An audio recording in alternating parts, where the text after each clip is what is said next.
열린교회 성도 여러분 안녕하세요. 5월 27일 매일 성경 묵상 함께 하겠습니다. 오늘 묵상할 말씀은 창세기 48장 8절에서 22절의 말씀입니다. 함께 읽겠습니다. 이스라엘이 요셉의 아들들을 보고 이르되 이들은 누구냐? 요셉이 그의 아버지에게 아뢰되 이는 하나님이 여기서 내게 주신 아들들이니이다. 아버지가 이르되 그들을 데리고 내 앞으로 나아오라. 내가 그들에게 축복하리라. 이스라엘의 눈이 나이로 말미암아 어두워서 보지 못하더라. 요셉이 두 아들을 이끌어 아버지 앞으로 나가더니 이스라엘이 그들에게 입맞추고 그들을 안고 요셉에게 이르되 내가 내 얼굴을 보리라고는 생각하지 못하였더니 하나님이 내게 내 자손까지도 보게 하셨도다.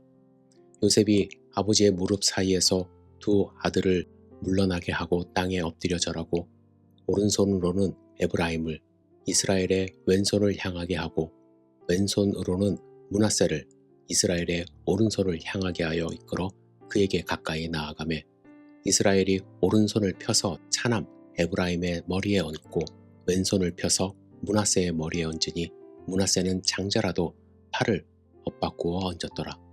그가 요셉을 위하여 축복하여 이르되 내 조부 아브라함과 아버지 이삭이 섬기던 하나님, 나의 출생으로부터 지금까지 나를 기르신 하나님, 나를 모든 환난에서 건지신 여호와의 사자께서 이 아이들에게 복을 주시오며 이들로 내 이름과 내 조상 아브라함과 이삭의 이름으로 칭하게 하시오며 이들이 세상에서 번식되게 하시기를 원하나이다.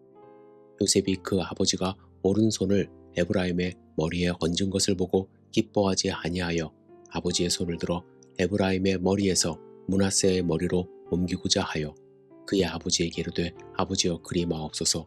이는 장자이니 오른손을 그의 머리에 얹으소서 하였으나 그의 아버지가 허락하지 아니하며 이르되 나도 한다. 내 아들아 나도 한다. 그도 한 족속이 되며 그도 크게 되려니와 그의 아우가 그보다 큰 자가 되고 그의 자손이 여러 민족을 이루리라 하고 그날에 그들에게 축복하여 이르되 이스라엘이 너로 말미암아 축복하기를 하나님이 내게 에브라임 같고 므낫세 같게 하시리라 하며 에브라임을 므낫세보다 앞세웠더라. 이스라엘이 요셉에게 또 이르되 나는 죽으나 하나님이 너희와 함께 계시사 너희를 인도하여 너희 조상의 땅으로 들어가게 하시려니와 내가 내게 내 형제보다 세겜 땅을 더 주었나니 이는 내가 내 칼과 활로 아모리 족속의 손에서 빼앗은 것이니라. 아멘. 오늘 본문의 내용은 야곱이 요셉의 두 아들들을 축복하는 장면입니다.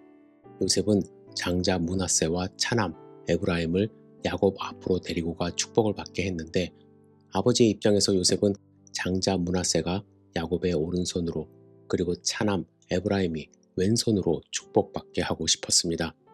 지금도 그렇지만 히브리 사람들은 오른손을 더 소중하게 생각했습니다. 오른손을 선하게 생각했고 축복의 손이라고 생각을 했습니다.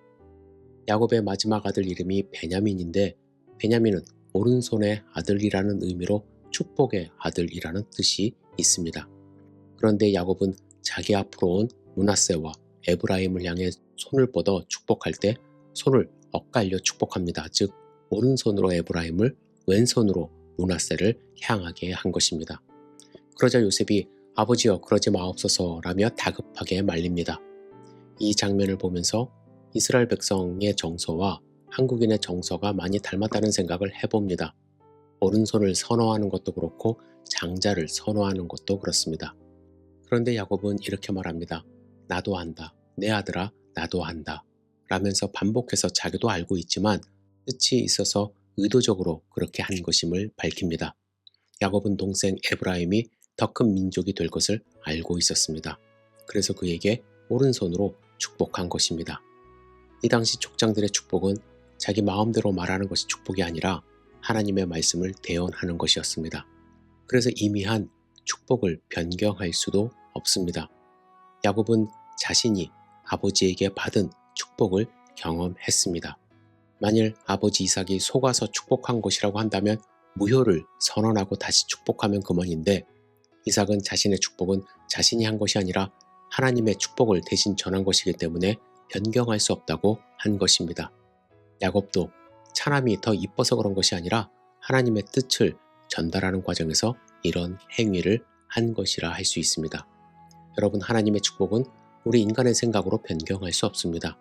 우리가 누군가를 더 좋게 생각한다고 해서 마음대로 축복하고 또 누군가를 미워한다고 해서 저주할 수 없는 것입니다. 우리는 단지 하나님의 말씀을 마음에 새겨 사랑하는 마음으로 하나님의 뜻을 전달해야 하는 것입니다. 그래서 저는 여러분들에게 권면합니다. 우리는 하나님의 축복의 말씀을 전달할 수 있는 축복의 통로가 되어야 합니다. 그러기 위해서는 하나님의 뜻을 바로 알아야 하는데 그 유일한 방법은 하나님의 말씀을 통하여 그 뜻을 발견하는 삶을 사는 것입니다. 아브라함이 축복의 근원이 되고 야곱이 축복의 통로가 되어 이스라엘 민족이 형성되고 발전되었듯이 여러분들을 통하여 하나님의 축복이 여러분의 자녀와 이웃에 전달되는 축복의 통로의 삶을 살 수 있기를 주님의 이름으로 축복합니다. 기도하겠습니다. 전능하신 주님, 하나님의 뜻을 바로 알아 그 뜻을 수행하는 하나님의 자녀들 될 수 있도록 인도하여 주시옵소서. 세상의 여러 가지 소식에 소리에 휩쓸리지 않도록 인도하여 주시고 오직 하나님만을 바라보는 소중한 하루 될 수 있도록 인도하여 주시옵소서. 예수님의 이름으로 기도드렸사옵나이다. 아멘.